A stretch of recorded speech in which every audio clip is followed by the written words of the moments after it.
Hello there, guys, and welcome to Daily Updates. We are finally experiencing a fallout between the two giants, Donald Trump and his billionaire friend, who was influencing most of the decisions that Donald Trump was making.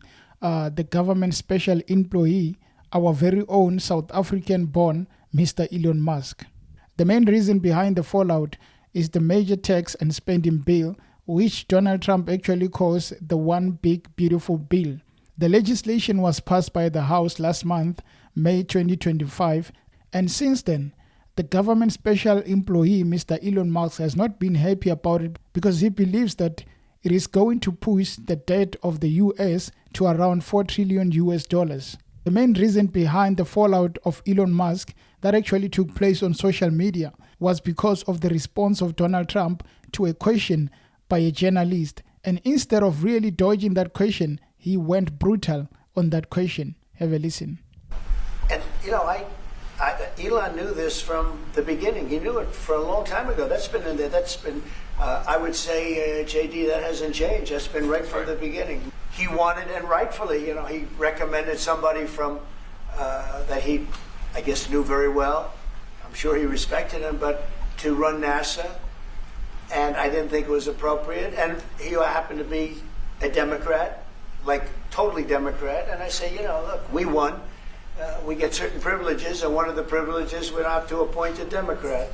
I can understand why he's upset. Remember, he was here for a long time. You saw a man who was very happy when he stood behind the Oval Desk, and even with the black eye, I said, do you want a little makeup? We'll get you a little makeup. The following are exchanges that took place between Donald Trump and Elon Musk after the comments of Donald Trump at the White House. And this took place on social media, Elon Musk on X and Donald Trump on the Truth Social.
What is really troubling about the whole situation of Elon Musk and Donald Trump, it is not about America.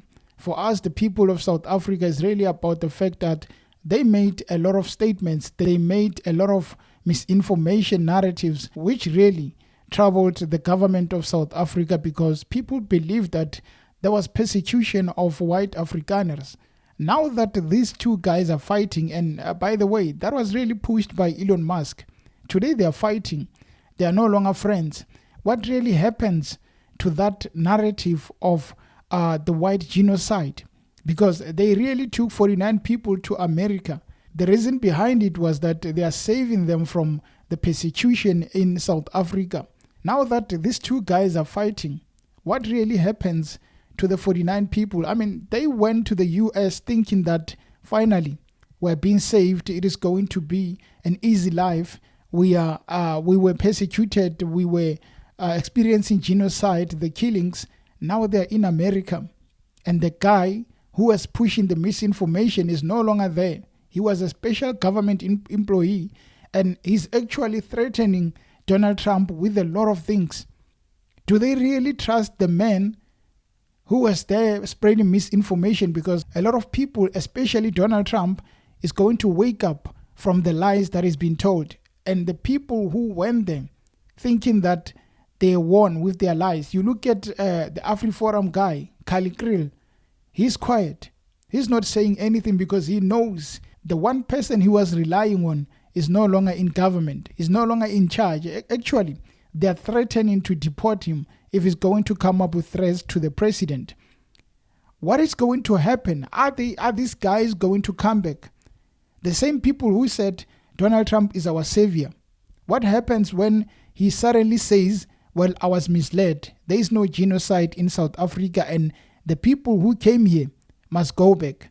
Now they're going to go back to South African government and probably apologize. But knowing AfriForum, they're not really going to do that.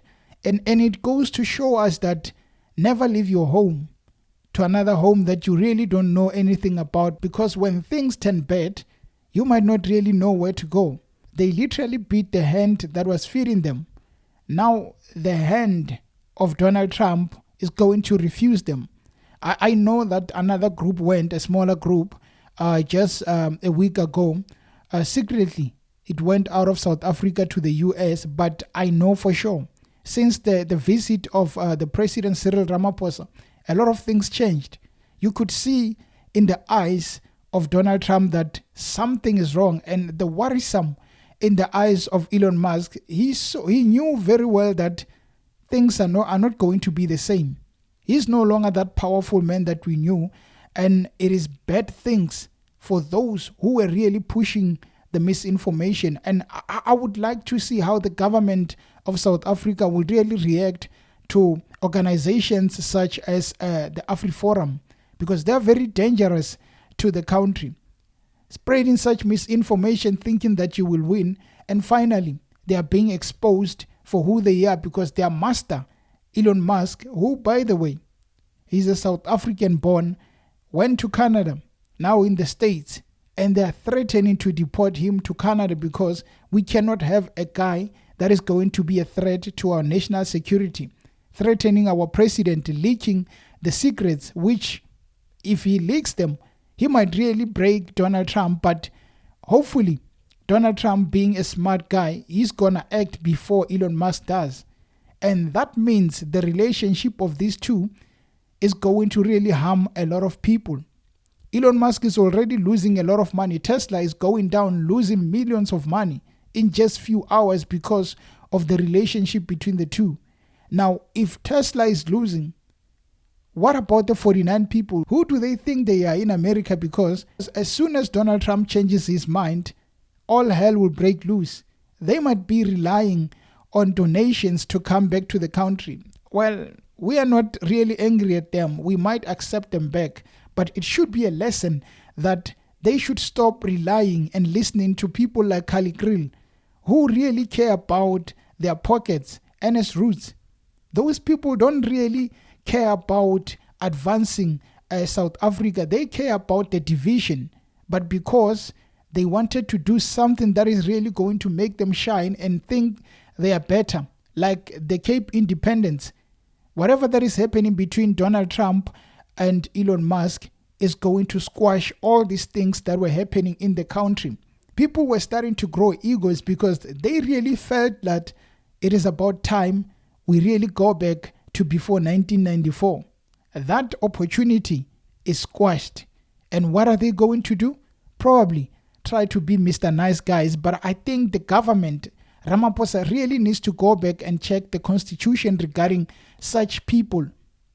We need to go as far as saying down with Orania, because it is a risk to have divisions in the country. If we are not careful, one day they are going to plan another move, which is going to really embarrass the country further. I mean, the president of the country went as far as going to the US to try and explain himself, because some Chacharach people decided they know better than us.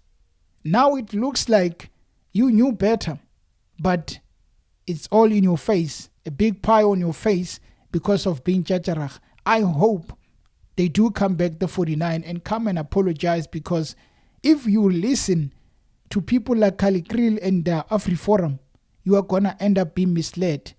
Next time, before these guys make moves, they better understand that you are better off at your home than going to a foreign country where they are probably going to call you illegal aliens like they are already calling the Mexicans. To the 49 guys, Well, we're not angry at you. You might really book your tickets, but it's going to be very expensive. Until next time. Cheers.